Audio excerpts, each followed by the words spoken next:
Welcome to Nisha's world vlogs. ഇന്ന് Nisha's world വ്ളോഗ്സിൽ നമ്മൾ ഉണ്ടാക്കാൻ പോണ ഒരു റെസിപ്പി ഒരു ബ്രേക്ക്ഫാസ്റ്റ് ആയിട്ടോ ഡിന്നറായിട്ടോ അതല്ല ഒരു ഈവനിങ് സ്നാക്സ് ആയിട്ടോ ഒക്കെ ഉണ്ടാക്കാൻ പറ്റുന്ന ഒരു അടിപൊളി ഐറ്റമാണ്. ഇതെനിക്ക് എൻ്റെ കസിനായിട്ടുള്ള ചേച്ചി പറഞ്ഞ റെസിപ്പിയാണ്. ചേച്ചി പറഞ്ഞ റെസിപ്പിയാണ് ഗോതമ്പ് കൊണ്ട് അട. ഗോതമ്പ് പൊടി ഉപയോഗിച്ച് ഒരു അട ഉണ്ടാക്കാം. അപ്പോൾ അത് എങ്ങനെ ചെയ്യണമെന്ന് നോക്കിയാലോ. ഗോതമ്പ് അടയ്ക്ക് വേണ്ടി ആദ്യം തന്നെ ഒരു കപ്പ് അളവിൽ ഗോതമ്പ് പൊടി ഇട്ടിട്ടുണ്ട്. പിന്നെ ആവശ്യത്തിന് ഉപ്പും ചേർത്ത് കൊടുക്കാം. പിന്നെ ഒരു കപ്പ് ഗോതമ്പ് പൊടിക്ക് അര കപ്പ് തേങ്ങ അതും ചേർത്ത്, പിന്നെ ഒരു സവാള, പിന്നെ 2 പച്ചമുളക്, കറിവേപ്പില ഇതും അതിലോട്ട് ഇട്ട് കൊടുക്കാം. ഇനി സവാളയും ഈ പറയുന്ന പോലെ പച്ചമുളകും കറിവേപ്പിലയും ഇല്ലാതെ വെറും ഗോതമ്പ് പൊടിയും തേങ്ങയും മാത്രം ഉപയോഗിച്ചിട്ട് നമുക്ക് അടയുണ്ടാക്കാം.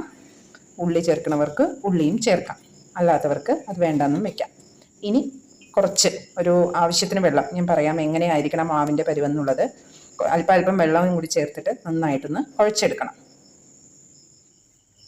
അപ്പോൾ കുറച്ച് വെള്ളം കൂടി ചേർത്ത് കൈ കൊണ്ട് തന്നെ നന്നായി കുഴച്ചെടുക്കാം.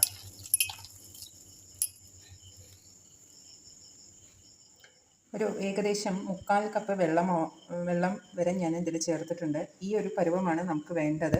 എനിക്കിപ്പോൾ ആ പരുവം കാണിച്ചു തരാൻ വഴിയില്ല, കാരണം ഞാൻ മൊബൈൽ കൈ പിടിച്ച് ചെയ്യണ കാരണേ എനിക്ക് രണ്ടും കൂടിയിട്ട് ചെയ്യാൻ ചെറിയ ബുദ്ധിമുട്ടുണ്ട്. നോക്കട്ടെ. എന്താ കണ്ടോ, ഈ ഒരു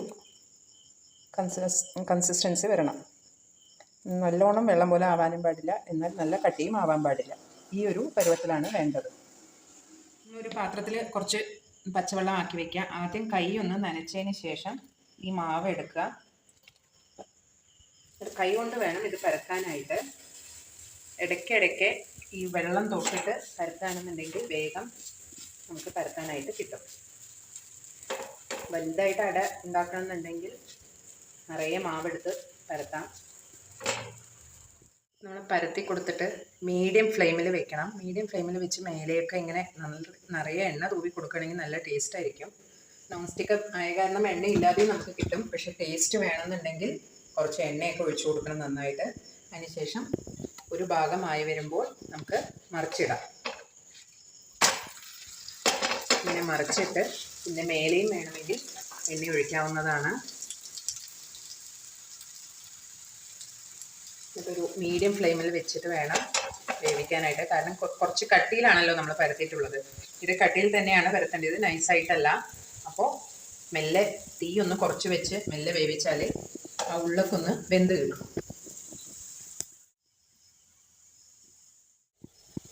അപ്പോൾ 2 ഭാഗവും വെന്ത് വന്ന് നമ്മുടെ ഗോതമ്പപ്പം ഇവിടെ റെഡി ആയിട്ടുണ്ട്. ഇനി ഇതേപോലെ നമുക്ക് ബാക്കി അപ്പങ്ങളും ചുട്ടെടുക്കാം. ഇതിന് ചട്നിയോ ചമ്മന്തിയോ ഒന്നും വേണമെന്നില്ല, വെറുതെ കഴിക്കാൻ തന്നെ നല്ല ടേസ്റ്റാണ്. അപ്പോൾ എല്ലാവരും ഇങ്ങനത്തെ ഒരു ഗോതമ്പ് ഗോതമ്പ് അട എല്ലാവരും ഉണ്ടാക്കി നോക്കുക.